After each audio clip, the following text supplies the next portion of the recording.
এটাই কবি ইকবাল বলেন, শোর হে হো গায়ে দুনিয়া মে মুসলমান আবুদ, शोर है लो गाए दुनिया में मुसलमान अबूद, हम ये कहते हैं कि थी भी कहीं मुस्लिम मौजूद, हम ये कहते हैं कि थी भी कहीं मुस्लिम मौजूद, वज़ा में तुम हो नसारा तो तमद्दुन में हनूद, वज़ा में तुम हो नसारा तो तमद्दुन में हनूद, ये मुसलमान है जिन्हें देख के शर्माए यहूद, ये मुसलमान है जिन्हें देख के शर्माए यहूद, यूं तो सईद भी हो मिर्जा भी हो अफगान भी हो,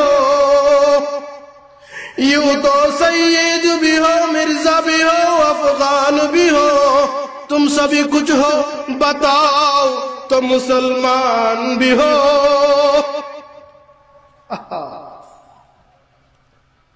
চাল চলনে ইহুদি খ্রিস্টান হয়ে গেছে। ও মুসলমান, ভয় পান নাকি?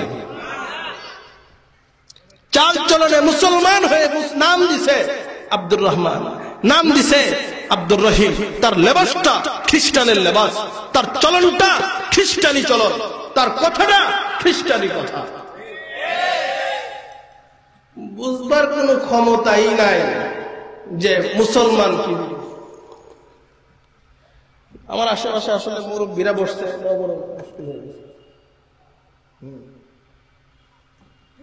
আমি আসলে একটা লোক দরকার, তাহলে বর্তমান প্রেক্ষাপটটা আমি আপনাদেরকে দেখাইতে পারতাম মুসলমান কি জিনিস।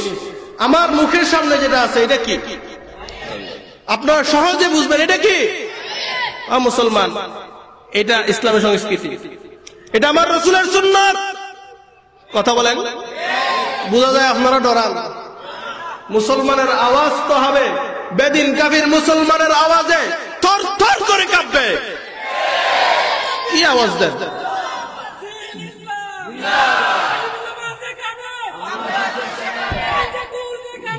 বসেন বসেন, সময় কম।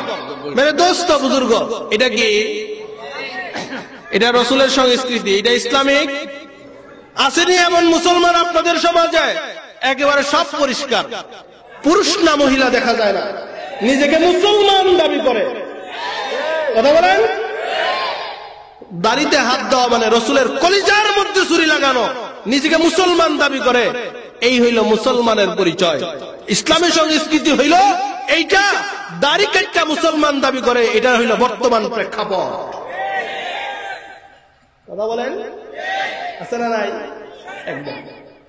দেখলে বারাক ওবামা, দেখলে ট্রাম্প, আর তার মধ্যে কোনো তফাৎ নাই। এটাও শার্ট পরে, এটাও শার্ট পরে, ওটাও কোট পরে, এটাও কোট পরে, ওইটাও টাই পরে, এটাও টাই পরে। কথা বলেন, এটা আমার রাসূলের সুন্নাত। নাম বললে বোঝা যায় আব্দুর রহমান যে মুসলমান। বাহ্যিক লেবাসে পোশাকে দেখবার কোন সুরত। আমার একটা কথা মনে পড়ে গেছে, দারুল উলুম দেওবন্দের মুহাদ্দিস হুসাইন আহমদ মাদানী রাহমাতুল্লাহি আলাইহির সাহেবজাদা হযরত সৈয়দ আরশাদ মাদানী মাদ্দাজিল্লাহুল আলী একটা বিয়া পড়াইতেছিলেন। উনি বললেন, মিয়া বিয়া পড়াইতে দুইজন সাক্ষী লাগে। এখন দুইজন সাক্ষীর একজন দুইজনকে আনানো হয়েছে, একজনকে উনি বললেন তো ঠিক আছে, আর একজনের দিকে তাকায় বলেন এই লোক পুরুষ না মহিলা। কেন বললেন বলেন তো? দাড়ি নাই। কেন বললেন? উনি বললেন এই মহিলার তো সাক্ষী দুজন লাগবো, দুইজন দুই দাড়ি কটা আলা হইতে হইব, এত মহিলা হয়ে গেছে। এটা হইল মুসলমানের চিত্র। চাল চলনে ইহুদি নাসারার মতো চলে। নাম আর এমন কিছু মুসলমান তো আছে, তার নাম চিনলে, নাম শুনলে বুঝবারই ক্ষমতা নাই, হ্যাঁ মুসলমানের বাচ্চা না, হিন্দুর বাচ্চা না, খ্রিস্টানের বাচ্চা। আমি আপনাদেরকে সত্য একটা কথা আমি আপনাদেরকে শোনাই। ইদানিং খুব বেশি লেখালেখি হইতেছে। আমাদের বাংলাদেশ সরকারের মাননীয় শিক্ষামন্ত্রী, আমাদের বাংলাদেশ সরকারের মাননীয়, নামটা বলতে পারবেন আপনারা, ডক্টর দীপুমণি। এই ডক্টর দীপুমণি মুসলমান না বেদিন, এটা নিয়ে মুসলমানদের মধ্যে শঙ্কা হয়ে গেছে। এরা যারা রাজনীতির সাথে সক্রিয়, যিনারা দেশের খবর রাখেন, ওনারা এতদিন মনে করতেন এই মহিলাটা হয়তো হিন্দু হবে, নয়তো খ্রিস্টান হবে, নয়তো অন্য কোনো ধর্মাবলম্বী হবে। উনি যখন শিক্ষামন্ত্রী হইলেন, যখন ওনার পরিচয় তুলে ধরা হইল, তখন সমস্ত মুসলমানরা লেখালেখি করতে শুরু করলো। ওনার নামে তো মনে করছিলাম উনি বেদিন, হয়তো অন্য কোনো ধর্মাবলম্বী হবে, এখন দেখি না উনি মুসলমান। কি নাম? আমি মাননীয় শিক্ষামন্ত্রীকে এই মাহফিল থেকে জানাতে চাই, অনুরোধ করতে চাই, মাননীয় শিক্ষামন্ত্রী গত কয়েকদিন আগে আপনি কওমি মাদ্রাসা সম্পর্কে যেই পজিটিভ বক্তব্য দিয়েছেন, যেই প্রশংসামূলক বক্তব্য দিয়েছেন, এই বক্তব্য আমরা আপনাকে স্বাগত জানাই, আপনার বক্তব্যকে আমরা স্যালুট জানাই। আপনি কওমি মাদ্রাসার প্রশংসা করেছেন, দেওবন্দি কওমি গণনার মাদ্রাসার প্রশংসা করেছেন, ধন্যবাদ জানাই, স্যালুট জানাই। কিন্তু সাথে সাথে আপনার দরবারে আমরা আরজ করতে চাই, আমরা বিশ্বাস করি, আমরা জানি আপনার বাপ-দাদাও মুসলমান, আপনিও মুসলমান, আপনি হজ করেছেন, অন্ততপক্ষে আপনার নামটা পরিবর্তন করুন। ঠিক কইলাম না বেঠিক কইলাম? ধরেন নাকি? আরজ করতে পারি না মুসলমানের বাচ্চা হিসাবে? অন্ততপক্ষে আমরা আরজ করতে চাই, আপনার নামটা পরিবর্তন করুন, একটা মুসলমানি নাম দেন, একটা ইসলামী নাম দেন, যেন আপনার নাম শুনে আমরা বলতে পারি যে না, আমাদের দেশের শিক্ষামন্ত্রী একজন মুসলমান। আমরা বিশ্বাস করি, কিন্তু নামের পরিবর্তন চাই। আমাদের বাংলাদেশের প্রধানমন্ত্রী, মাননীয় প্রধানমন্ত্রীর নামটাও শুনলে বোঝা যায় মুসলমান নাম, বোঝা যায় না? তাইলে আপনার নামটাও পরিবর্তন হওয়া দরকার। মুসলমানের হাত, এটা হলো বর্তমান প্রেক্ষাপটের একটা সাইড। চিনবারই কুদরত নাই মুসলমান কিনা, আরেকটা সাইড হইল বাহ্যিক চালচলনে সে মুসলমান দেখলে বোঝা যায়। বাহ্যিক চালচলনে লেবাসটা মুসলমানের, পোশাকটা মুসলমানের, পাগড়িটাও মুসলমানের, কিন্তু অভ্যন্তরীণ যতগুলো বিষয় আছে সব হয়তো হিন্দুয়ানি নাহলে বিধর্মীদের কালচার। দেখতে শুনতে মুসলমান, এই হিন্দুয়ানি কালচার, এই বিধর্মীদের কালচারে আমরা সমস্ত মুসলমানরা জর্জরিত। আমরা ইসলামকে নামাজের মধ্যে বানিয়ে নিছি, আমরা ইসলামকে মসজিদ কেন্দ্রিক বানিয়ে নিছি, আমরা ইসলামকে মাদ্রাসা কেন্দ্রিক বানিয়ে নিছি। ও মুসলমান, ইসলাম শুধু মাদ্রাসার মধ্যে নয়, ইসলাম শুধু মসজিদের মধ্যে নয়, মানুষের ব্যক্তি জীবন থেকে আন্তর্জাতিক জীবন পর্যন্ত ইসলামের দিক নির্দেশনা আছে, মানতে হবে মুসলমান দাবি করলে। সমস্যা আছে, সমাধান করতে হবে মুসলমান দাবি করলে।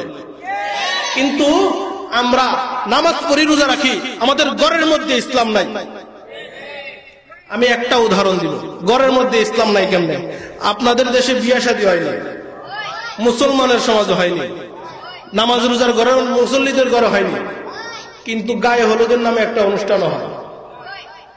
বিধর্মীরা করে না, মুসলমানে করে। বেনামাজি করে না, নামাজিয়ে করে।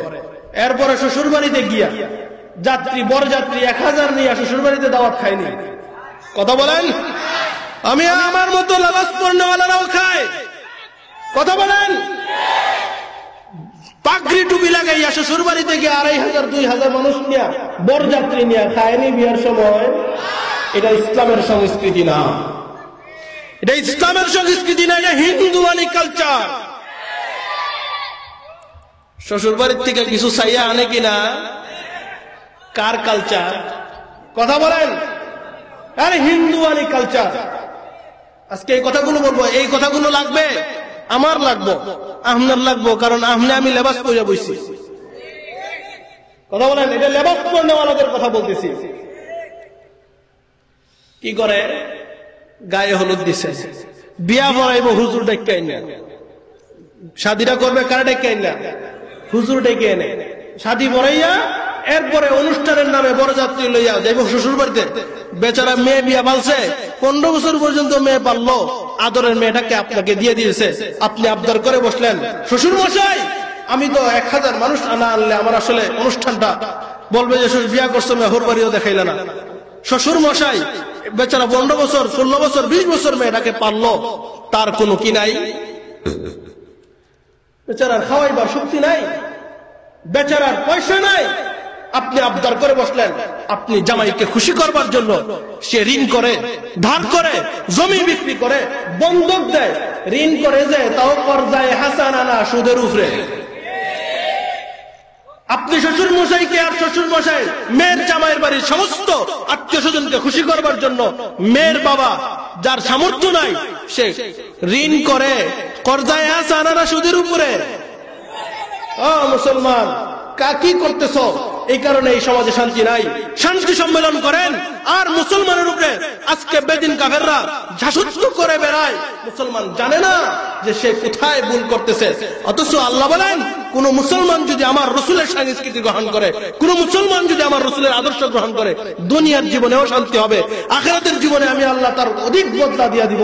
অথচ মুসলমানের সংস্কৃতি গ্রহণ করতে হিন্দু আনে, শান্তি পাইবেন কই? এটা শান্তি না অশান্তি? আসেনি এরকম? বিয়া খাইয়া ফিরবার সময় ছাগল একটা দিয়া দেয়, জিজ্ঞাইলাম এটা কি? কয় অলিমা খাইবেন। অলিমা কে করা সুন্নত? আরে জামাইয়া করা সুন্নত। এই যে বিয়া করছে তার জন্য অলিমা সুন্নত। হাজার মানুষ দাওয়াত দিয়ে না, তোমার বাড়িতে খাওয়াও মিয়া। অলিমা খাওয়াইবার সময় নাই। কথা বুঝে আইছেনি? ছাগলও একটা সাথে লয়ে আইছে, হোর বাড়ি থেকে দিয়া দেয়, মেয়ের শ্বশুর বাড়ি থেকে। আরে মেয়ের বাড়ি থেকে ছাগল একটা দিয়া দিছে, অলিমা করবার লেগে দিছি। অলিমা করবো জামাইয়া, এটাও শ্বশুর বাড়ির থেকে আনছে। বলেন রে কার কালচার? মনে রাখবেন মুসলমান, এটা আমার রসুলের সুন্নত না, এটা হিন্দুয়ানি কালচার এই মুসলমানের সমাজে চালু হয়ে গেছে। এটা যদি আমি পরিষ্কার ভাষায় বলতে চাই, কোন হুজুরও যদি এটা করে, এটা আমার রসুলের সুন্নত না। হুজুর ঠিক আছে, তার বাহ্যিক ভাবে সে হুজুর রইয়া গেছে, কিন্তু তার কালচারটা হিন্দুদের। তার কালচারটা হিন্দুদের। আপনার সমাজও ইফতারি দেওয়া হয় কিনা মেয়ের বাড়ির থেকে ছেলের বাড়িতে? এই ইফতারির নামে যে রসুমটা চলে, এটা মুসলমানের রসুম নয়। মনে রাখবেন, আমি এই তফসির মাহফিলে ফতোয়া দিয়া গেলাম, শ্বশুর বাড়ির ইফতারি যেটা মেয়ের বাড়ির থেকে আসে, পরিষ্কার ভাষায় ফতোয়া দিচ্ছি, ওই ইফতারি খাওয়া হারাম, হারাম, হারাম। আমার বাসায় পাশের বাসা থেকে ইফতারি নিয়ে এসে আমি জিজ্ঞাসা করলাম এটা কিসের? পাশের বাসার থেকে ইফতারি দিয়ে গেছে। কোন বাসা থেকে? পাশের বাসা থেকে। আমি বললাম কিসের ইফতারি? ছেলে শ্বশুর বাড়ি থেকে আসছে। আমি বললাম এটা খাওয়া যায় না, সারা দিন রোজা রাখছি, আল্লাহর বন্দি করছি, আর ইফতারি করবো হারাম জিনিস দিয়া? হইতে পারে না, এটা ফেরত দাও। মুসলমান কখনো হিন্দুর কালচার গ্রহণ করতে পারে না। মেয়ের শ্বশুর বাড়ি থেকে এই সমস্ত জিনিসের নামে, ফল ফলাদির নামে, পিঠার নামে, ইফতারির নামে যা কিছু আসে সবকিছু বিধর্মীদের কালচার। আপনারা, আমি যাচাই করে কথা বলতেছি, আমার সময় কম, না হলে আমি দলিল দিয়া একবারে পার্ট হিন্দুদের কোন কালচারের সাথে মুসলমানের কোন কালচারটা মিল, কোত্থেকে হিন্দুরা এই ইফতারের রসুম পাইল, কোত্থেকে হিন্দুরা এই ফল ফলাদির রসুল পাইল, কোত্থেকে হিন্দুরা শ্বশুর বাড়িতে বরযাত্রী খাইবার রসুম পাইল, প্রমাণ দিয়া দেখাইয়া দিতাম। সময় কম মুসলমান, শুধু বলে গেলাম। শুধু কথা বুঝাইতে আসেনি? বুঝছেন নি? আমি আপনাদেরকে এখন এতক্ষণ আপনাদের কথা কইলাম, আমি আমার হুজুরদের কথা কইতে চাই। এটা মিম্বরের রসুল। কথা বলেন, এটা কি রসুল? এটা মিম্বরের রসুল। এইরকম মেম্বরে বসে মুহাম্মদুর রাসূলুল্লাহ সাল্লাল্লাহু আলাইহি ওয়াসাল্লাম রাসূল সাহাবায়ে কেরামকে নসিহত করতেন, সাহাবায়ে কেরামকে আমলের কথা বলতেন, না বলতেন না? এই মেম্বরে বসে হযরত সাইয়্যিদুনা আবু বকর সিদ্দিক রাদিয়াল্লাহু তাআলা আনহু কথা বলতেন, না বলতেন না? উম্মতকে ওসিয়ত নসিহত করতেন। সাইয়্যিদুনা আবু বকর সিদ্দিক রাদিয়াল্লাহু তাআলা আনহু, হযরত সাইয়্যিদুনা উমর ফারুক রাদিয়াল্লাহু তাআলা আনহু, হযরত উসমান গনি রাদিয়াল্লাহু তাআলা আনহু, হযরত আলী কাররামাল্লাহু ওয়াজহু এই স্টেজে বসে, এইরকম চেয়ারে বসে উম্মতকে ওসিয়ত নসিহত করতেন, না করতেন না? আজকে এই স্টেজে বসে রসুলের কালচার মোতাবেক, রসুলের আদর্শ মোতাবেক কথা হয় না। এইরকম স্টেজে বসে আজকে নাটক করা হয়, এইরকম স্টেজে বসে আজকে গান গাওয়া হয়, এইরকম মাইক পাইলে পরে ওয়াজের নামে, তাফসীরের নামে গান গাওয়া হয়। এবং মুসলমানের অন্তর, মুসলমানের কলব এত কালো হয়ে গেছে, আফসোস, মুসলমানের চিন্তা চেতনা এত বাদ হয়ে গেছে, এমন কুরুচিপূর্ণওয়ালা, এমন গান গানেওয়ালা, নাটক করনেওয়ালা বক্তাদেরকে দাওয়াত দিয়া পয়সা দিয়ে আনে। আমাকে দেখান রসুলের কোন হাদিসের মধ্যে রসুল গান গাইছেন আর সাহাবায়ে কেরামকে নসিহত করছেন? দেখান একটা দলিল হাদিসের মধ্যে এইভাবে নাটক করছেন রসুল স্টেজের মধ্যে বসে। এটা মুসলমানদের বর্তমান প্রেক্ষাপট। ও মুসলমান, মনে রাখবেন, এইভাবে যতদিন বাংলাদেশ সামনে চলতে থাকবে, ফিলিস্তিন ধ্বংস হয়ে গেছে, আরকান ধ্বংস হয়ে গেছে, বার্মা ধ্বংস হয়ে গেছে, আপনাদের সামনে বিপদ আসন্ন। মনে রাখবেন, এমন বক্তাদের দিয়া, এমন ব্যক্তিদেরকে দিয়া হেদায়েতের কথা শুনবেন, এই হেদায়েত হবে না, আপনাদের সামনে বিপদ আসন্ন। আজকে কারা সমাজের মধ্যে বদনসিহত করে? যারা এক সময় নাটক করত। কোন বক্তায় আজকে ওয়াজ করে? যেই বক্তায় গান শুননা গান মুখস্থ করে। আমি গান গাইতে হইলো গান শুনতে হয় কিনা অতটুকু বুঝেন না? গানকে এমনি মুখস্থ হয় না, শুননা মুখস্থ করতে হয়। গান শোনা জায়েজ, বাজনাও শোনা জায়েজ। আপনাদের কি এতটুকু সেন্স কাজ করে না? যেই বক্তাটা স্টেজে বসে গান গাইলো, এইসব বক্তারা গান শুননা মুখস্থ করছে না, না শুননা মুখস্থ করছে? শূন্য মুখস্থ করলে জায়েজ করলো না, না জায়েজ করলো? না জায়েজ কাম করানোওয়ালা বক্তার ওয়াজ শুনেন কিভাবে? কিভাবে শুনেন? শুধু নাটক কয় না, নাটকের সিনেমার নাম, নায়ক, নায়িকা, বেডি, নয়ডা সব দৃশ্য পর্যন্ত সে অনর্গলে বয়ান করে যাইতেছে। মুসলমান, এটা কি দেখলে বয়ান করা যায় না, না দেখলে বয়ান করা যায়? এমন বক্তারা আজকে স্টেজে বসে বয়ান করে। এদের কথাই কবি ইকবাল বলেন, वाज़े कौमे किया पुख्ता ख्याली न रही, वाज़े कौमे किया पुख्ता ख्याली न रही, बरक़ तबई न रही, शोला मकाली न रही, बरक़ तबई न रही, शोला मकाली न रही, रगियार उसमें हज़ारों है बेलाली न रही, रगियार उसमें हज़ारों है बेलाली न रही, फलसफा रगिया तलकीन गजाली न रही। আল্লাহু আকবার। আজকে বক্তা আছে নাই সমাজে, এমন নয়। আজকে কারা ওয়াজ করতে আসে? এইরকম স্টেজে আমরা দেখছি এমন তাফসীর মাহফিল হইতো, হযরত শেখ কৌরিয়া দাওয়াত করা হইতো, হযরত শেখ বরুণা রাহমাতুল্লাহি আলাইহিকে দাওয়াত করা হইতো।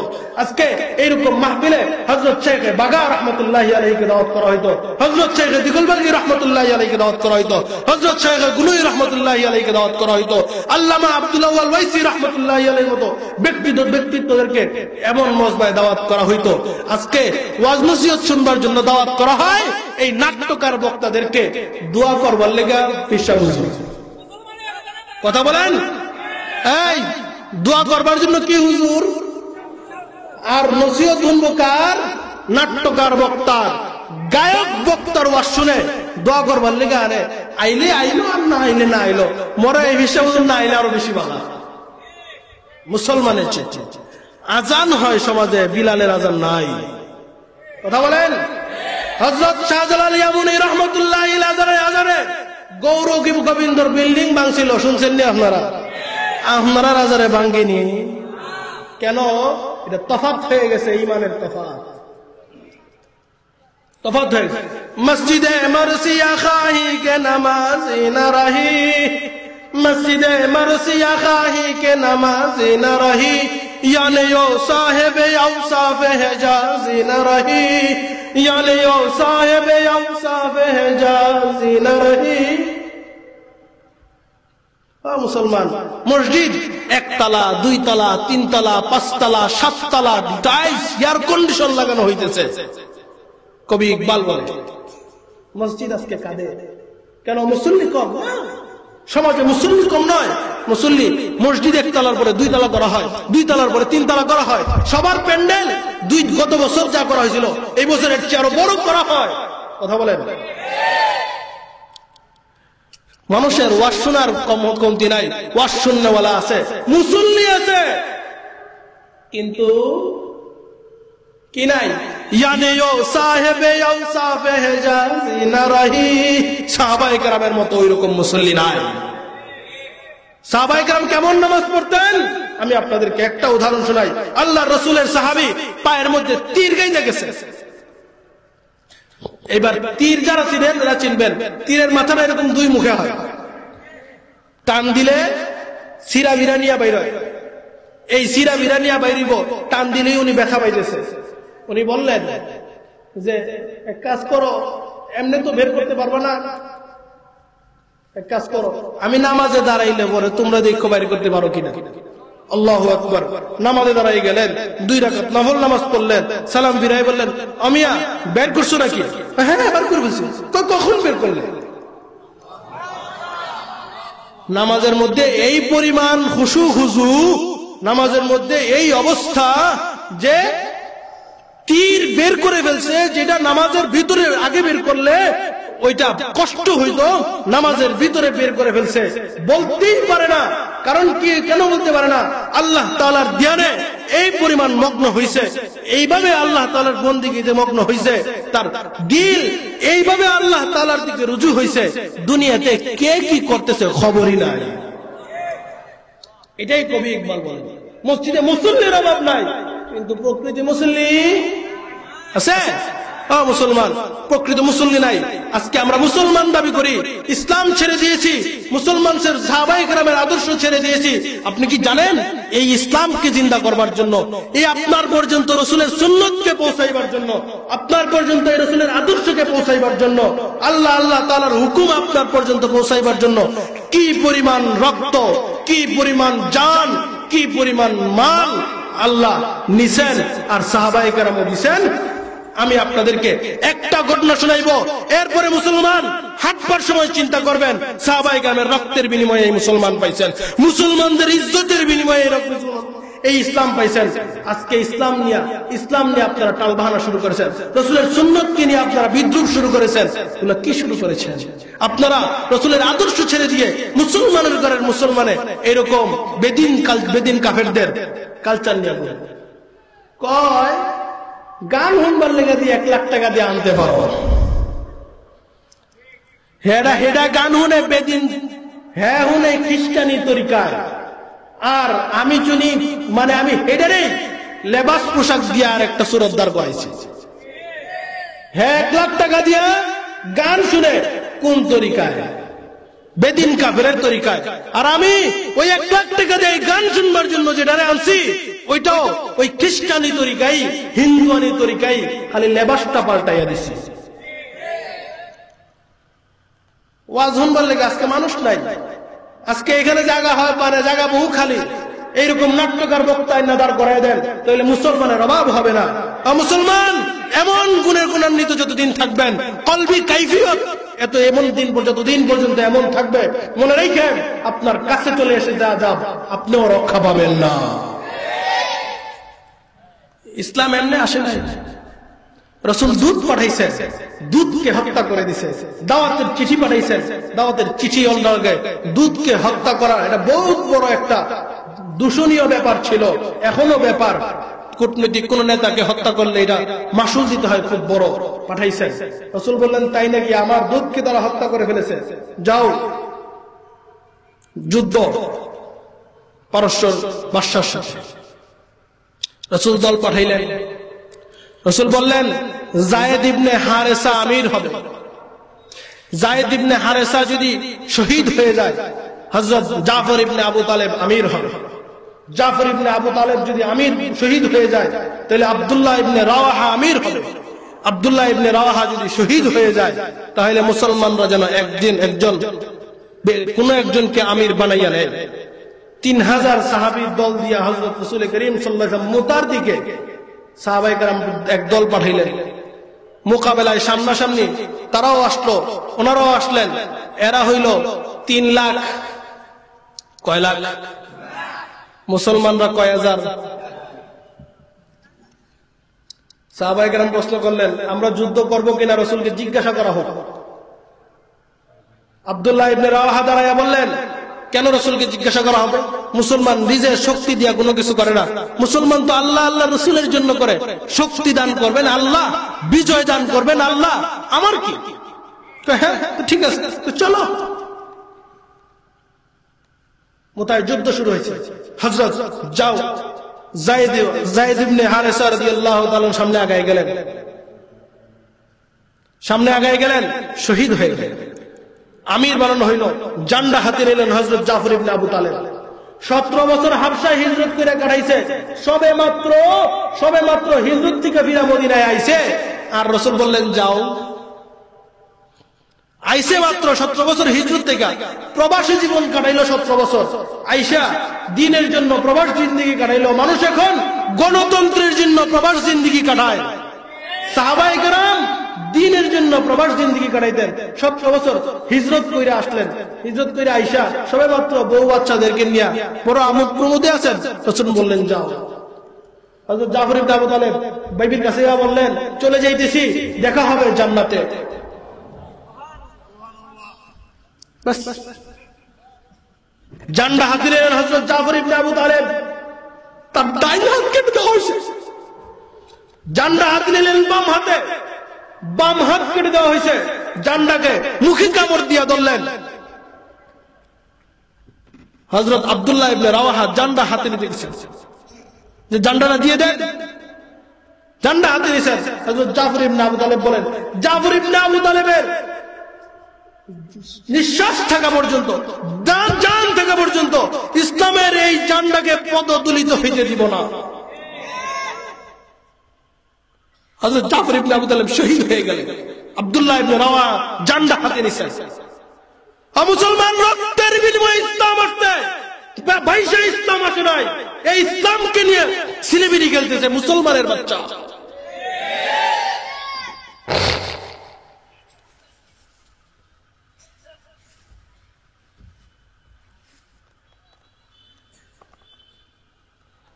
কথা বুঝে আসছে কিনা? হযরত আব্দুল্লাহ ইবনে রাওয়াহা জান্ডা হাতে নিয়েছেন, সামনে এগিয়ে গেছেন। হযরত আব্দুল্লাহ ইবনে রাওয়াহা শহীদ হয়ে গেছেন। মুতায় যুদ্ধ চলতেছে, এমন দৃশ্য খুব কম। রাসূল করিম সাল্লাল্লাহু আলাইহি ওয়াসাল্লাম মসজিদে নববীতে বসলেন। মসজিদে নববীতে সমস্ত সাহাবায়ে কেরামকে ডাকলেন, সবাইকে জড়ো করলেন। রাসূল বলেন আমার সামনে মোতার সামনে সমস্ত পর্দা খুলে দেওয়া হয়েছে, আমি দেখতেছি। আব্দুল্লাহ ইবনে রাওয়াহা যায়েদ ইবনে হারেসা জান্ডা নিয়ে আগাইছে। যায়েদ ইবনে হারেসা শহীদ হয়ে গেছে, জান্নাতে ঢুকে গেছে। আব্দুল্লাহ ইবনে জাফর ইবনে আবু তালেব জান্ডা হাতে নিছে, মুসলমানরা সামনে আগাইতেছে। রাসূল দেখে কইতেছে। বুখারীর মধ্যে আসছে, রাসূল দেখে বলতেছেন। রাসূল বলেন আমার জাফরের ডাইন হাত কেটে দেওয়া হয়েছে। আমার জাফর জান্ডা বাম হাতে নিছে। এভাবে বয়ান করতেছেন সাহাবায়ে কেরামের সামনে। রাসূল বলেন আমার জাফরের বাম হাত কেটে দেওয়া হয়েছে। রাসূল বলেন জাফর জান্ডাটাকে মুখে নিছে। রাসূল বলেন আমার জাফর শহীদ হয়ে গেছে, জান্নাতে চলে গেছে। হাদিসের মধ্যে রাসূল বলেন দুইটা ডানা কেটে দেওয়া হয়েছে, তার দুইটা হাত কেটে দেওয়া হয়েছে। আল্লাহ জাফরকে জান্নাতের মধ্যে দুইটা পাখা দান করছেন, যে পাখা দিয়া জান্নাতের মধ্যে জাফর উড়ে। বাস হযরত জাফর ইবনে আবু তালেব শহীদ হয়ে গেছে। রাসূল বলেন আব্দুল্লাহ ইবনে রাওয়াহা জান্ডা নিয়ে সামনে আগাইছে। আব্দুল্লাহ ইবনে রাওয়াহা শহীদ হয়ে গেছে। রাসূল বলতেছেন মুসলমানরা এখন খালিদ ইবনে ওয়ালিদকে সাইফুম মিন সুয়ুফিল্লাহ, আল্লাহর দরবারে, রাসূল বলেন তাকে মুসলমানরা আমির বানাইছে। এবার যুদ্ধ চলতেছে, আজকের পর্যন্ত যুদ্ধ সমাপ্ত, কালকে বাকিটুকু হবে। এই মুতার যুদ্ধে মুসলমানরা হযরত খালিদ ইবনে ওয়ালিদ রাদিয়াল্লাহু আনহু, খালিদ সাইফুল্লাহ যাকে বলা হয়, আল্লাহর দরবারি যাকে বলা হয়, সেই হযরত খালিদ ইবনে ওয়ালিদের হাতে এই যুদ্ধে বিজয় দান করছে। রাসূল হযরত জাফর ইবনে আবু তালেবের ঘরে গেলেন, তার ছোট ছোট বাচ্চা, এই বাচ্চাগুলোকে দেখে রাসূল মাথা হাতাইতেছে, আর রাসূল কাঁদতেছে।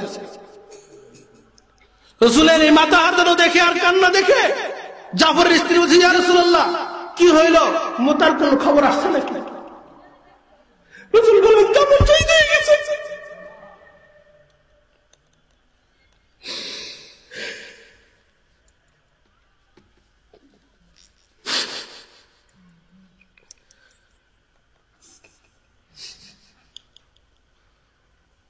হযরত জাফর ইবনে আবু তালেব জিন্দেগি কাটাইলেন হাবশায়, এখানে শহীদ হয়ে গেছেন।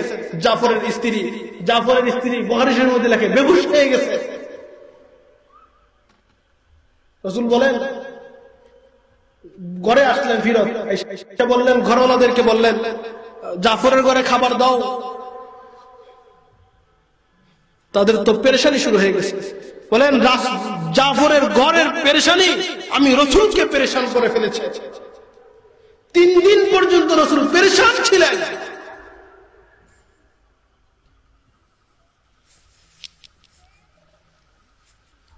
ও মুসলমান, এই ইসলাম রে আমরা রসুম রেওয়াজ বানাই নিছি। এই ইসলামকে আমরা মন গড়া মতো ব্যবহার করতেছি।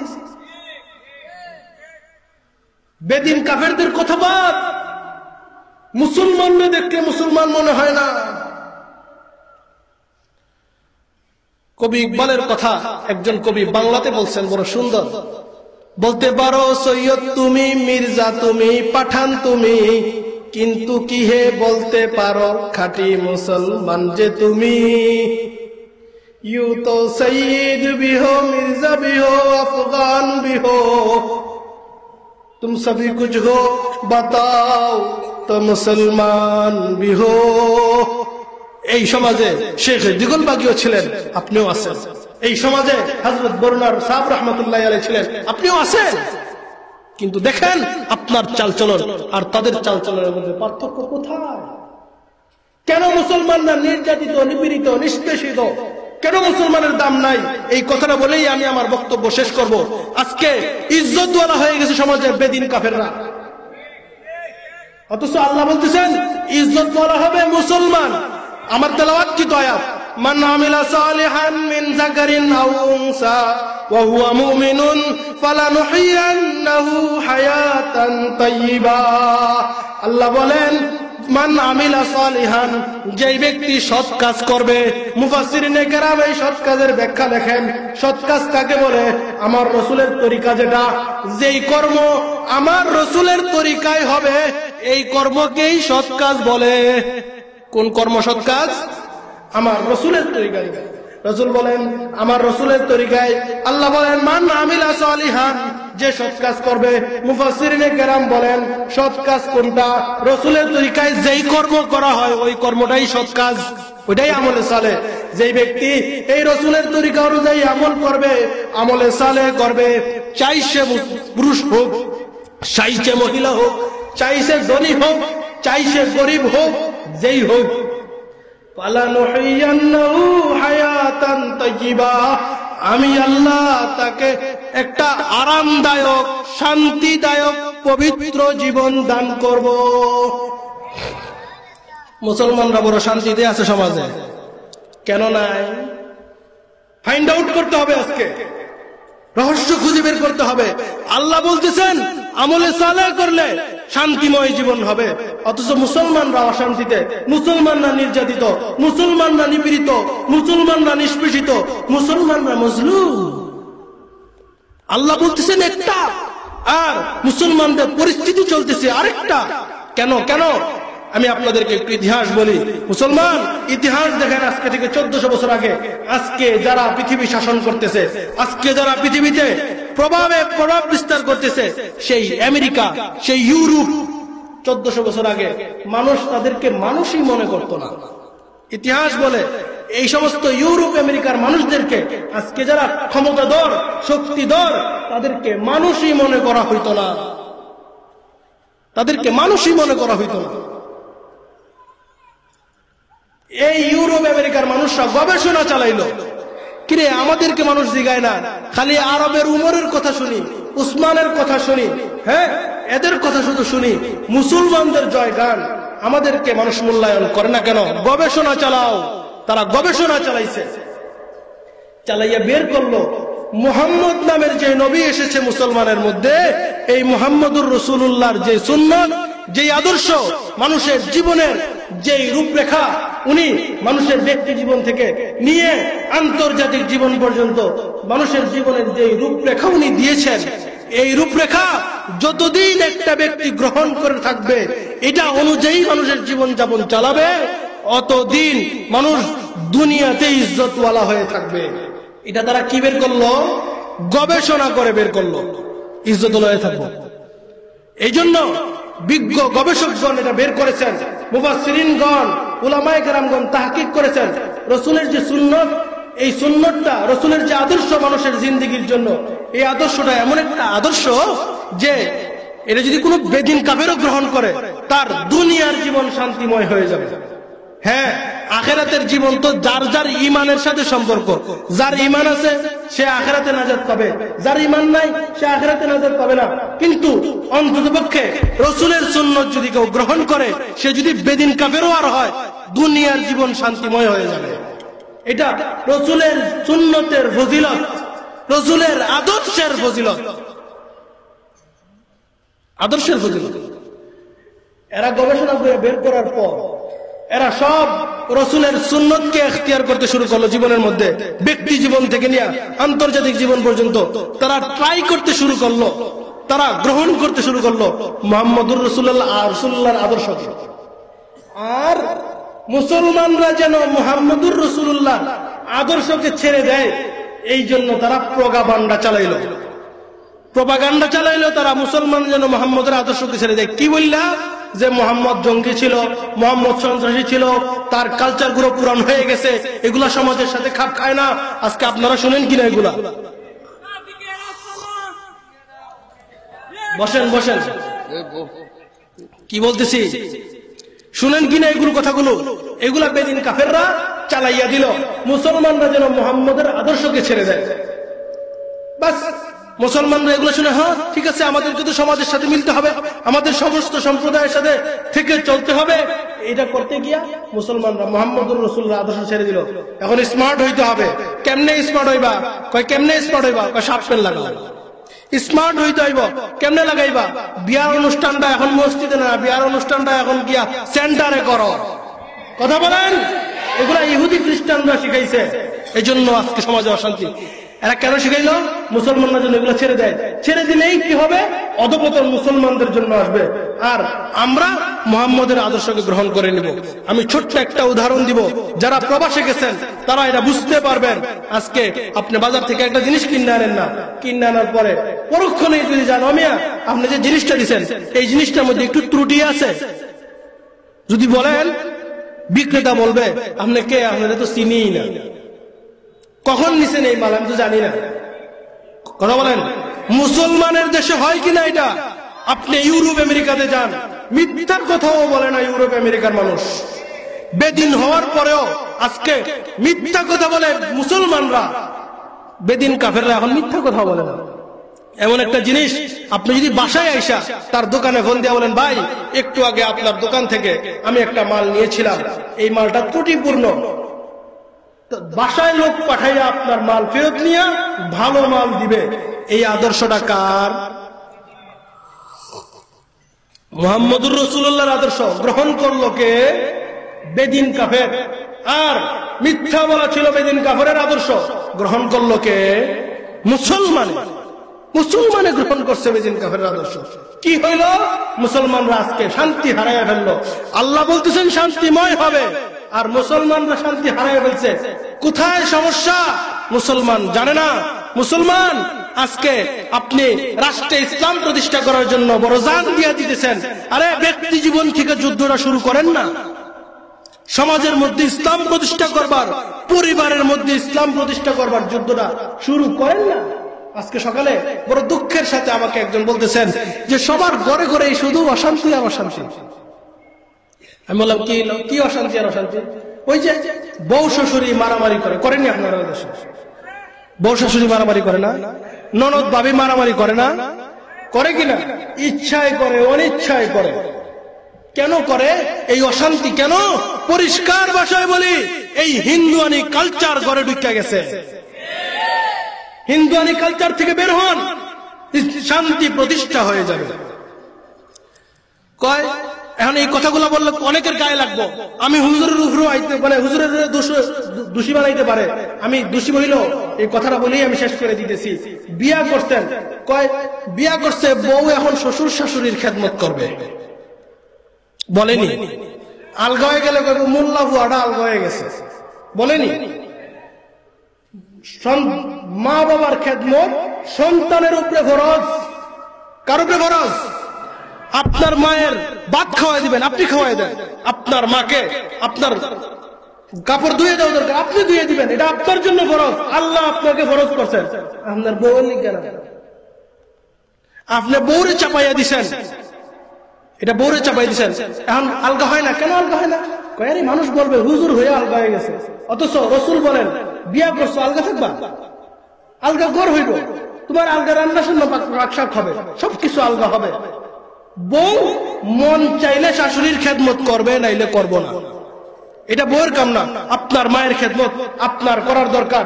আমি আপনাদেরকে একটা থিওরি দিয়ে যাই, যারা এই সমস্যা এইরকম সমস্যায় জর্জরিত আছেন, এইরকম সমস্যায় জর্জরিত আছেন, বউকে ইসলাম শিখান, মাকে ইসলাম শিখান, গড়ে ইসলাম চিন্তা করেন। আপনি আমার একজন উস্তাদ আছেন, ওনারা দুই ভাই, আমার উস্তাদ দুই ভাই, এক ভাই মাকে নিয়ে থাকে, উনি আলগা থাকতেন। ওনার আম্মা কতদিন আগে ইন্তেকাল করছেন। আমি জিজ্ঞাসা করলাম, হযরত আমি আপনাকে শুধু একটা প্রশ্ন করি, আপনার মায়ের সাথে আপনি তো পৃথক থাকতেন, আপনার ভাই তো আপনার মাকে নিয়ে থাকতো, আপনার মারে সবসময় খাওয়াইছে পিন্দাইছে, আপনার বউ আপনারে বড়, আপনার ভাইয়ের বউ, আপনার বউ তো সবসময় খেদমত করার সুযোগ হয় নাই। সময়ে অসময়ে কোন অনুষ্ঠান হইলে, কোন সুযোগ পাইলে আপনার মায়ের খেদমত করার জন্য গেছে।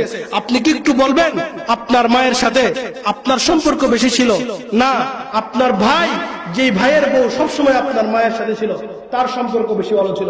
তখন উনি বলতেছেন, আমার স্ত্রীর সম্পর্ক আমার মায়ের সাথে বেশি ছিল। আমি বললাম, এটা কেন? আপনি মনে রাখেন, এটা পৃথক হওয়ার কারণে নয়, আপনি ইসলাম চিন্তা করছেন পরিবারে, এই জন্য। এই কথাগুলো সত্য কথাগুলো বলবে না, কিতাব উল্টায় দেখেন। আমি সত্য বলি না মিথ্যা বলি, কিতাব উল্টায় দেখেন। সমাজ কি বলবে? আরে সমাজ কি বলবে? সমস্ত বহু কিছুই কইব, সমস্ত দাঁড়িয়েও কটাক্ষ করে। কথা বলেন, পরিবারে এইভাবে ইসলাম চিন্তা করেন। আমার এইরকম পারিবারিক জীবন নিয়ে অনেক লম্বা চড়া আলোচনা করতে পারতাম, মুসলমান সময় নাই। আজকে পরিবার, এই যে 51 ফ্যামিলিতে থাকতে হবে, বউ নিয়ে থাকতে হইব, বউয়ে মায়ের খেদমত করতে হইব, ননদ হইলেই ঝগড়া করব। কয় ননদরা তো একটু বলেই, কেন বলবে? একটু বলে, এটা কোন কালচার? কয় ননদ বাবির ঝগড়া তো হবেই, বাবি আর দেবরের একটু মস্কারা তো হবেই। বাবি দেবরের মস্কারা জায়েজ আছে নাকি? এগুলো কই পাইছেন? এগুলো আপনারা জানেন না মুসলমান, এগুলো হিন্দুদের সমাজে চলে। এই দেশে হিন্দুদের কালচার শুরু হয়ে গেছে, বউয়ে বিয়া করতে দেয় না। আসেনি আপনারা সমাজে? আল্লাহ বলতেছেন বিয়া শুরুই হয়েছে, মাসনা ও সুলাসা ও রুবাহ, আমি সবটা কইতে পারবো। বিয়া শুরু হয়েছে কত দিয়া? 2 দিয়া। 2টা বিয়া করেন, 3টা করেন, 4টা করেন। আল্লাহ বলতেছেন সামর্থ্য না থাকলে একটা করব। এখন মানুষের বিয়া করে, একটা করার পর এতক্ষণ কইছি মা বোনদের কথা, এরা খুব খুশি হয়ে গেছে, হুজুরে আজকে আমরা পক্ষে হয়ে গেছে, তাহলে আপনারা পক্ষে হয়ে যায় শেষ পর্যন্ত। বিয়া কয়টা করবেন? একাধিক বিয়া, বাপরে বাপ। আজকে সতীনে সতীনে ঝগড়া হয় কিনা? আমার রসুলের 11টা বিবি ছিল, ঝগড়া হয় নাই কোনোদিন। সাহাবায়ে কেরামের 4 জন করে স্ত্রী ছিল, ঝগড়া হয় নাই কোনোদিন। এখনো আরব বিশ্বে গিয়ে দেখেন, একের একাধিক বিয়া না করলে পুরুষই মনে করে না, পুরুষই মনে করে না। কিন্তু আমার সমাজে মাইনা নেয় না কেন? আমার সমাজের মহিলারা হিন্দুয়ানি কালচারে জর্জরিত, যার কারণে জন্মগতই হিন্দুয়ানি কালচার লালন করছে। এই জন্য স্বামী আরেকটা বিয়ে করুক, এটা সে মানতে পারে না। বিয়ে করলে এটা নিয়ে ঝগড়া ফাসাদ হয়। কেন হয়? বিয়ে করা কি নাজায়েজ নাকি? এটা তো আল্লাহরই আরেকটা হুকুম, যখন জরুরত হবে আরেকটা করো, সামর্থ্য থাকলে আরেকটা করো, সামর্থ্য থাকলে 4র্থ নম্বর করো। এটা আল্লাহর হুকুম, আল্লাহর বিধান। কিন্তু মুসলমানের ঘরের মুসলমান আল্লাহর বান্দি আল্লাহর বিধানকে মানতে পারে না। কেন? ইসলাম নাই এজন্য। এটা কি লালন করছে? দিলের ভিতরে কি লালন করছে? মুসলমানের কালচার নয়, দিলের ভিতরে লালন করছে হিন্দুদের কালচার। এমন হয়ে গেছে, দ্বিতীয় বিয়ে করলে সমাজের মানুষগুলাও দেখতে পারে না। কথা বলেন, সমাজের মানুষগুলাও এই 2 বিয়ে করেছে। আবার আরেকটা কথা আছে, কয় কেউ যদি শত্রুতা থাকে তাহলে 2টা বিয়ে করাই দিও। এটা বলে কিনা? অমুসলমান দ্বিতীয় তৃতীয় বিয়া নিয়ে যদি কেউ মস্কারা করে, ইমানের মধ্যে ত্রুটি আসবে। এটা আল্লাহর হুকুম, এটা মস্কারা করার জিনিস না। এটা আপনার সামর্থ্য নাই, বিয়া করেন না। আপনাকে কে বলছে আপনাকে দ্বিতীয় বিয়া করা? কিন্তু আপনি বিয়া করবেন না, আবার মানে দৃষ্টি কোনো চোখে তাকাবেন যে 2 বিয়া করলো। এটা কেন এমন সমাজ হয়ে গেল কেন? এইভাবে সমাজের রন্ধ্রে রন্ধ্রে, সমাজের সব জায়গায় কদমে কদমে হিন্দুদের কালচার, হিন্দুদের চিন্তা চেতনা, হিন্দুদের আদর্শ আমাদের সমাজে বেশি চলে। কারণ আমরা এই সমাজে হিন্দুদের নিয়ে চলি। এই সমাজে হিন্দুরা এক সময় জমিদার ছিল, তাদের কালচার গুলা মুসলমানদের মধ্যে ঢুকে গেছে। এটা এই দেশের ইতিহাস পড়েন, এই দেশের সমস্ত মুসলমানরা এক সময় গোলামি করত। কিছু জ্ঞান পাবি মুসলমান হিন্দুদের সাথে একটা নেগোসিয়েশন করলো, যে কি করলো, চুক্তি করলো, আমরা মিল্লাজুল্লাহ চলি, তোমরার কালচার আমরা গ্রহণ করব, আমরার কালচার তোমরা গ্রহণ করবা। এই মিল্লাজুল্লাহ চলবার আজকে 500 বছর পরে মুসলমানদের মধ্যে এগুলো শুরু হয়ে গেছে। অশান্তি আর অশান্তি, মানুষের ব্যক্তি জীবনে শান্তি নাই, মানুষের পারিবারিক জীবনে শান্তি নাই, সামাজিক জীবনে শান্তি নাই, তার রাষ্ট্রীয় জীবনে শান্তি নাই, গড়েও শান্তি নাই, আছে না নাই? গড়েও শান্তি নাই। কেন নাই? এটাও আমরা চিন্তাও করি না কেন নাই। ও মুসলমান, নামাজের মধ্যে, রোজার মধ্যে, হজের মধ্যে, মসজিদে, মাদ্রাসায় ইসলামকে আপনি খাস করেন না, এখানে এটার সাথে মিলিয়ে দিন না। ইসলাম, ইসলাম সব জায়গায় আছে। মানুষের পরিবারে ইসলাম আছে, ঘরে ইসলাম আছে। ঘরে কিভাবে চলবেন আমার রাসূলের আদর্শ আছে না নাই? আছে। হুজুরদের কাছে গিয়া সেই আদর্শ আপনি জানেন, শিখেন, বুঝেন, সেই অনুযায়ী ঘর চালান, দেখবেন ঘরে শান্তি আসবে। সেই অনুযায়ী পরিবার চালান, পরিবারে শান্তি আসবে। সমাজ চালান, সমাজে শান্তি আসবে। এই অনুযায়ী আপনি রাষ্ট্র চালান, রাষ্ট্রে শান্তি আসবে। কথা বুঝাইতে পারলাম কিনা? আমাদের কলবগুলা নষ্ট হয়ে গেছে, আমাদের অন্তরগুলো নষ্ট হয়ে গেছে। এই কথাগুলো আমরা গ্রহণ করতে পারি না। আমি জানি আমি এখান থেকে যাওয়ার পরে অনেকে আমার সমালোচনা করবেন, আমি জানি আপনারা অনেকেই অনেক কথা বলবেন, কিন্তু আমাকে সত্য কথা বলতে হবে। আপনাদের পাশেই আমি যে মাদ্রাসায় বসেছিলাম, এই মাদ্রাসা জামিয়া হুসাইনিয়া মিরপুর মাদ্রাসা, এই মাদ্রাসার মুহতামিম সাহেবকে জিজ্ঞাসা করেন যে ঢাকা থেকে যিনি আসলেন উনি যে এই কথাগুলো বললেন, এই কথাগুলো কি ঠিক ছিল না বেঠিক ছিল? আপনারা একটু জিজ্ঞাসা করেন। মানতে পারি আর না পারি, আমি হুজুরে মানতে পারি আর না পারি সেটা ভিন্ন ব্যাপার, কিন্তু সত্যটা আমাকে বলতে হবে। আজকে এরকম সমস্যায় আপনি আমি নয়, সমস্যা সবগুলো মানুষ জর্জরিত। মায়ের খেদমত করবেন, বাবার খেদমত করবেন, কেন আপনার হাত কি ভেঙে গেছে? আপনি মায়ের খেদমত করতে পারেন না? মাকে একটু তোলায় দিয়ে খাওয়াইতে পারেন না? ফজিলত তো আপনার জন্য।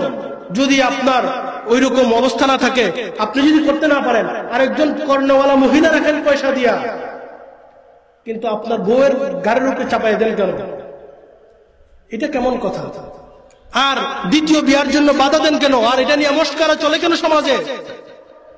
আমি পরিষ্কার বলে দিয়ে যাই, এমন কিছু কাজ মুসলমানে করে যার কারণে মুসলমানের ঈমানের মধ্যে ত্রুটি আসবে, খতরা আসবে। এর মধ্যে একটা কাম, দ্বিতীয় তৃতীয় বিয়া নিয়ে যারা মস্কারা করে, এটা আল্লাহর হুকুম, সাহাবায়ে কেরাম করছেন। আপনি কোথায় মস্কারা করতেছেন? এমন বহু কিছু নিয়ে আমরা মস্কারা করি, করি না? করি না? তাহলে আমরা কোথায়? এই কারণে আমাদের সমাজে শান্তি নাই। ইসলামের সংস্কৃতি বুঝি না। কোনটা ইসলামের সংস্কৃতি? খালি পাঞ্জাবি পরবার নাম ইসলামের সংস্কৃতি না মুসলমান? খালি টুপি পরবার নাম ইসলামের সংস্কৃতি না? খালি লেবাস লাগাইবার নাম ইসলামের সংস্কৃতি না? ইসলামের সংস্কৃতি সব জায়গায় আছে। আপনি ব্যবসা করতেছেন না, করেন না? কত হালালে হারামে মুসলমানের ঘরের মুসলমানে হালালে হারামে ব্যবসা করে, জানেই না মাসলা কি। আমি আরো একটা মাসলা বলে দিয়ে যাই, আপনারা সমাজে বন্ধক চলেনি, জমিনে বন্ধক চলে। আমরা আঞ্চলিক ভাষায় বর্গা বলে নাকি না? না, এটা কি বন্ধকই বলে? বন্ধক বলে। বন্ধক কিছু টাকা পয়সা নিয়ে আসে, জমিনটা বন্ধক। এই বন্ধকি জমিন থেকে যার থেকে টাকা নিল, টাকা গ্রহণ করনেওয়ালা যিনি, যার জমিন আপনি নিলেন, এই বন্ধকি জমিন থেকে ফসল উৎপাদন করে খাওয়ান জায়েজ নাই। বন্ধকি জমিনের ফসল উৎপাদন করে খাওয়ান জায়েজ নাই। এটার মাসালা উলামায়ে কেরাম থেকে জাইনা নিয়েন। কিন্তু আপনাদের সমাজে বন্ধকি জমিন থেকে মানুষে ফসল করে খায়নি। হিন্দুয়ে খায় না মুসলমানে খায়? হালাল খাইলো না হারাম খাইলো? এই হারাম খাই আনি শান্তি আইব? আমলে সালে করছে নি, তাহলে শান্তি আইব কেমন? এই জন্য সমাজে শান্তি নাই। এরকম বহু নাজায়েজ কাজ, বহু বেঈমানি কাজ, বেদিনী কাজ আমরা করি, যেটার দ্বারা কবিরা গুনাহ হয়, যেটার দ্বারা হারাম হয়। আরো আছে, কত কইমু? সর্বাঙ্গে ব্যথা ঔষধ দিব আমি কোথা? কথা বুঝাইছি নি? ও মুসলমান, যারা এই স্টেজে এসে বলবে ওরাও তো এমনই হয়ে গেছে, সত্যি কথা বলতে চায় না। ওই কেন কইলে যদি হাদিয়া কম দেয়, ওয়াজ করবার লেগে আইছে না হাদিয়া নিবার লেগে আইছে? এত ওয়াজ করে এত নাটকই করবো, কথা বুঝাইছি? এই স্টেজে বসে হক কথা বলা হয় না, সঠিক মাসালা বয়ান করা হয় না। এখানে রাসূল সঠিক মাসালা বয়ান করতেন, এমন মিম্বরে বসে সাহাবায়ে কেরাম সঠিক আদর্শ শিখাইতেন, সামাজিক ব্যবস্থা শিখাইতেন। আজকে সমাজ নিয়ে কথা বলে না, একটা ব্যাখ্যা মাসালা নিয়ে কথা বলে না, কোরআন শরীফের একটা আয়াতের ব্যাখ্যা কি হবে, কিভাবে বুঝাইতে হবে সমাজকে, এগুলো চলে না। চলে খালি নাচানাচি, আর একটু টান দিতে পারলে তো মাশাআল্লাহ। আজকে কাকে দাওয়াত দেওয়া হয়? কোকিল কণ্ঠের অধিকারী। আজকে কাকে দাওয়াত দেওয়া হয়? সুললিত কণ্ঠেশ্বর। হায় হায়, এমন লকব তো সাহাবায়ে কেরামের ছিল না। কোকিলের কণ্ঠ, মানুষের কণ্ঠ দাম বেশি, মানুষের কণ্ঠকে কোকিলের সাথে মিশাইয়া তো আরো বেইজ্জতি করে দিলেন। মূল্যায়ন তো কোকিলের চেয়ে মানুষের বেশি। মানুষকে কোকিল কণ্ঠে লিয়ে কইছে, এটা তার ইজ্জত নষ্ট হয়েছে, বুঝা গেল, এর দাম নাই, বুঝা গেল। মানুষ এটাও বুঝে না যে এর দাম নাই, এর কণ্ঠ একটা মখলুকের কণ্ঠের চবাদ হয়ে গেছে। মানুষের কণ্ঠের সাথে কোকিলের কণ্ঠ কি মিল? আল্লাহ তো কোকিল থেকেও মানুষের কণ্ঠকে ইজ্জতওয়ালা বলছেন, মানুষের গলা ইজ্জতওয়ালা। আজকে কার চিকন গলা, কার মোটা গলা, কে সুন্দর করে কইতে পারে? হায় হায় হায় হায় হায়, এইগুলা চলে সমাজে। আর এই কথাগুলো বললে আজকে সমাজের মানুষ শুনতে চায় না। কয় আপনি ওয়াজ করবেন, কয় না অমুক বক্তা আসতে হবে। হাই হাই, কি অমুক বক্তা তমুক বক্তা? আলেম মুহাদ্দিস সব আজকে বয়ান করতে বসেন না একজন মুহাদ্দিস রে। এইখানে ওয়াজ করার সবচেয়ে বেশি হকদার আমি বলবো মিরপুর মাদ্রাসায় যিনি মুহতামিম সাহেব আছে, এই স্টেজে হকদার সবচেয়ে বেশি যিনি এই এলাকার আলেম, উনার এই স্টেজে সবচেয়ে বেশি হকদার যিনি এই জেলার বড় আলেম, উনার বাহিরের দেশ থেকে এমন বেআমলওয়ালা, বদামলওয়ালা, কুকিল কণ্ঠওয়ালা, যাদের কথার কোনো আগা নাই, মাথা নাই, কোরআনের আয়াতের একটা তাফসীর নাই, এরা আজকে ওয়াজ করতে বসছে। সমাজের কি পরিবর্তন হবে? মুসলমান, অনেক সময় হয়ে গেছে। আল্লাহ পাক রব্বুল আলামিন, আমি অনেক কথা বলছি, অনেকের দিলে লাগতে পারে, আমাকে মাফ করে দিয়েন, আমাকে বলতে হবে এই জন্য বলছি। আল্লাহ আমাদেরকে আমল করবার তৌফিক দান করুন, আমিন। ওয়া আখিরু দাওয়ানা আলহামদুলিল্লাহি রাব্বিল আলামিন।